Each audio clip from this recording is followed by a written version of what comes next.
Is Jarell Hato on the player? Have I seen a teenager like this? Yes, maybe Lamine Yamal, but I cannot name anyone else. Frank's still with us, but Ale, that's quite the statement, isn't it? Yeah, and I think the best thing you can say is what Maresca said initially, as he was referring to Esteo and saying he has a good game and he doesn't show up the next day and be like, yeah, what's up? Yeah, that's right. I'm Esteo, baby. You know, you like me? I like me. Because if you are a veteran player or a player who has been around for a while and knows how difficult this profession is, you appreciate a young player who's as talented as Esteo is, that still shows up the next day and does his job as he's required to do and he's asked to do. That garners respect within the locker room, and I think it garners respect and appreciation from the coaches as well. And it can only allow him to continue to grow and mature. And as he does that, he can only get better. The future for Esteo is as bright can be. He's not quite Lamine Yamal status just yet, but he's well on his way. Given that you did that so well, how Esteo could be going into the dressing room but isn't, I wonder if you could do how Frank LeBoeuf might be going into the dressing room. Oh. Yeah. Hey, I won the World Cup, didn't I? Hey, the World Cup. Yeah, it's right here in my car. The World Cup. So we're going to come to you on a bit of humility here, Frank, although I don't know if you're the perfect person for it. But when it comes to Esteo, it does sound as though he's doing all the right things off the field. We definitely know he is on the field. Yeah, he has. Before answering to your question, let me answer to Mr. Moreno. The accent was very good. The character you're giving to the audience is not, because I've never been like that. It's just a show, and I just pretend to be who you think I am. Yes, I did win the World Cup, and I never showed off like that. I never showed off like that. Yes, yeah. But I'm sorry. That's something that I cannot forget and take out of my life. You know. So, but whatever. Esteo, I like him, and I love what the coach said. That's the main thing. When he talked about the humility, the family not being carried away by one goal, two good performances, and he's the best in the world, and he should get the armband and everything. We feel that something is good, something is solid in the background, and beyond all his talent, you have somebody who knows that he still needs to grow and learn many things. I would have loved, and I play alongside big players, young players like JT, like some others they were so good that you knew that something good was about to come, but on top of it, listen to the others, looked at how to be a real professional, watching Gianfranco Zola, watching Marcel Desailly doing the job. So that's what it is, and that's what I feel with Esteo, that the guy does the job, score, always thanks the guy who gave him the ball, always do the right thing, and ball again. That's perfect. I love it. Hopefully, he's going to last long. Hopefully, he's going to have a fantastic career, because so far he deserved it. But he's very young, and hopefully he's going to celebrate his birthday the right way. You know, part of the issue, and I'm sure I speak for every single senior professional here. You want to know who JT is? No, I know who. I kind of. But you don't get to call him JT. No, I don't. No. I have to call him Mr. Terry. I do. Yes. But I'm sure I speak for every single senior professional here. We have all seen talented youngsters that at times you see them in training and you think to yourself, I wish I had his raw talent. Then one game, one good article, and all of a sudden they show up differently and it comes crashing down. And so to see Esteo kind of go through and embrace what's to come, I think it's all players like to see that. It's refreshing, Jack. It's refreshing. Yes, it is.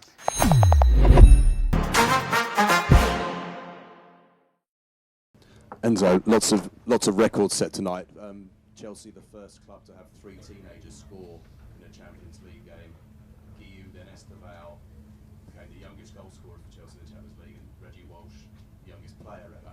How proud are you of a team that young achieving that kind of result? Yeah, very proud.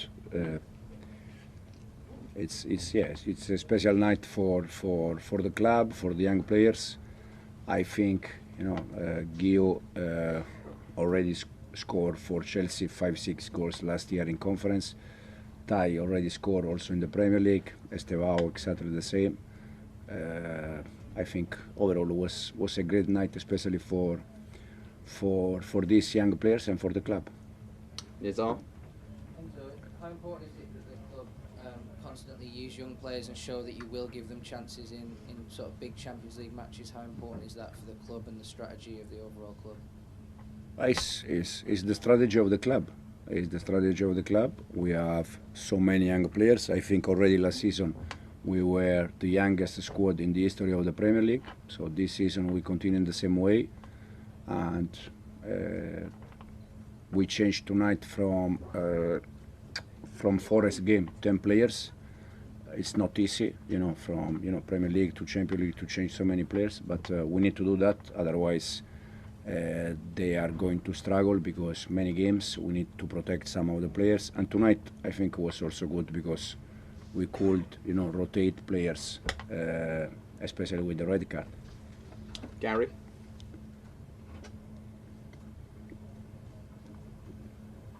Hi Enzo, congratulations. Thank you. You're now just only by goal difference, not in the top 8, same points as Barcelona, Liverpool.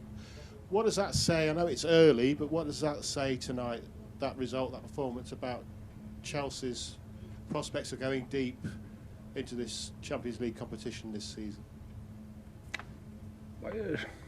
We always said the same, but at the end it's because it's true. We go always game by game. I think tonight was good to win, to continue to the momentum. But now in 48 hours we have one more game that is very demanding, Premier League game against Sunderland.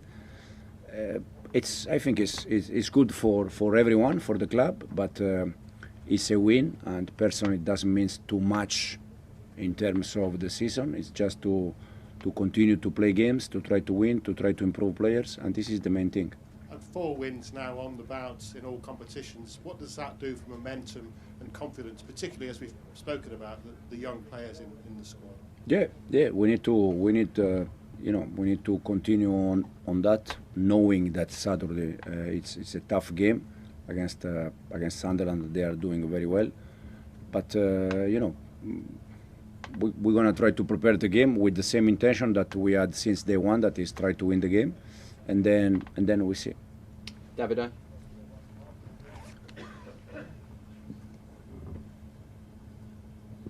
Ciao Enzo. One word about Estevao.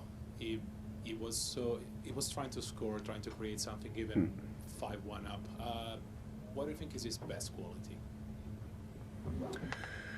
With young players, most of the time you are a little bit worried because they play 1 game, 2 games, good game, they score, and they think that they are already top players. The good thing about Estevao that we don't need to be worried about that because it's very humble, it's very polite, he wants to work hard. He has fantastic family that they are very close to him, and for me personally, it's fantastic because it's a special player. But in the same time, you don't have to be worried to say, okay, now he's going to play 1 game, 2 games, score, and he's already thinking that he knows how good he is. But the good thing is that it's very simple guy, simple boy. Jacob?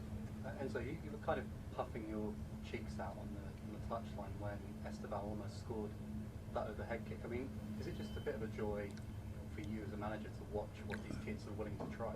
Absolutely. I feel very lucky to be his manager because it's, it's exciting. You can enjoy. I think, we said many times, I think the fans at the end, they paid the tickets to see player like Cole, like Estevao, this kind of players. So it's nice that, we can have players like Estevao, like Cole, like them. Are they kind of surprising you with what they're sort of ready to try and do, these kids at times? I work with them every day. I know what they can do. I know also that, we're going to have moment where we struggle a little bit more, for sure. But I think the good thing about them is that they want to learn, they want to improve, and I think it's good. Okay, thanks guys. Right then, Blues faithful, let's talk about what we've just witnessed at Stamford Bridge on Wednesday night. Chelsea absolutely demolished Ajax 5-1 in the Champions League, and honestly, this wasn't just a win, this was a statement. A proper statement about where this club is heading under Enzo Maresca. The most remarkable thing about this victory? Chelsea fielded the second youngest starting 11 by an English side in Champions League history, with an average age of just 22 years and 163 days. Let that sink in for a moment. Maresca made 10 changes from the side that beat Nottingham Forest at the weekend, and these young lads absolutely ran riot.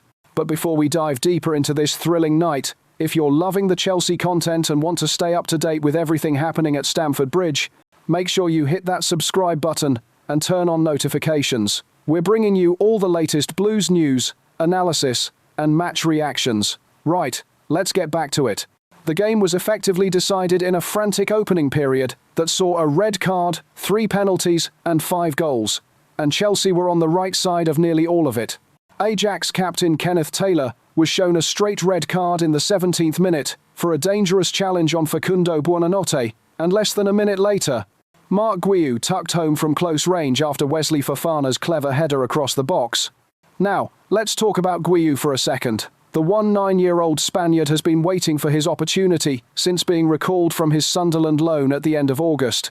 This was his first start of the season, and what a way to mark it. In scoring, Guiu became only the 4th player to score a Champions League goal for 2 different clubs, while still a teenager, joining the likes of Kylian Mbappé, Erling Haaland, and George Ilinikena.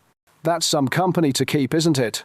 Moises Caicedo made it 2-0 with a deflected strike from distance in the 27th minute, and whilst Ajax managed to pull one back through Wout Weghorst from the penalty spot, Chelsea weren't about to let this slip. 2 more penalties followed before half-time, first from Enzo Fernandez, then from 8-year-old Esteo Willian, sending the Blues into the break with a commanding 4-1 lead. But here's where it gets really special. Substitute Tariq George, also just 19, made it 5-1, just 3 minutes after the restart, meaning Chelsea became the first team in Champions League history to have 3 different teenagers score in the same match. Historic, absolutely historic. What does this all mean then? Well, it's quite simple really. Chelsea are building something proper here. This victory extended the Blues' winning run to 4 matches in all competitions, and more importantly, it's shown that the depth in this squad is extraordinary. When you can make 10 changes and still dominate a European fixture, you know you've got something special brewing. The young lads showed incredible composure on the biggest stage. They weren't overawed by the occasion, they weren't intimidated by the history of this competition. They just went out there and played their football. That's down to Maresca's coaching, the confidence he's instilling in these players, and the culture being built at Cobham. With this 2nd consecutive Champions League victory, Chelsea have taken a sizable step towards qualification for the knockout stages. And let's be honest, with performances like this, who's going to want to face us in the next round? The clinical edge we've been searching for is starting to emerge. After beating Nottingham Forest 3-0 at the weekend, where Ange Postecoglou was sacked just 18 minutes after the final whistle, this Ajax demolition shows we're learning how to put teams away. No mercy, no letting up. Now, there's been some chat about our discipline this season, and fair enough, we've had a few red cards, but on Wednesday night, it was the opposition who crumbled under pressure. Ajax couldn't cope with our intensity, our movement, our hunger, and when you've got teenagers playing with this much confidence and quality, the future looks incredibly bright. What really stands out is how Maresca has managed to create such a competitive environment. Every player in this squad knows they've got a chance if they perform in training. The youngsters aren't just making up the numbers, they're genuine options, genuine threats. That's how you build a squad capable of competing on multiple fronts. The talent pool at Chelsea right now is frightening. We've always known about the quality coming through the academy, but seeing it translate onto the Champions League stage like this, that's different gravy. These aren't lads getting a token appearance in a dead rubber. They're starting matches and delivering match-winning performances. And let's not forget the senior players in all this. The likes of Caicedo, Fernandez, and Fofana provided the experience and leadership when needed, showing these youngsters what it means to perform at this level. That balance between youth and experience is crucial, and Maresca is managing it brilliantly. So where does Chelsea go from here? Well, with confidence sky high and momentum building, we've got to keep this going. 4 wins on the bounce is a lovely streak to have, but it means nothing if we don't maintain it. The Premier League remains the priority, of course, but progressing deep in the Champions League? Why not? With this squad, with this depth, with this mentality, anything's possible. The message from Stamford Bridge on Wednesday night was clear. Chelsea's young Blues are ready to compete, ready to deliver, and ready to write the next chapter of this club's glorious history. And honestly, I cannot wait to see what comes next. Come on, you Blues!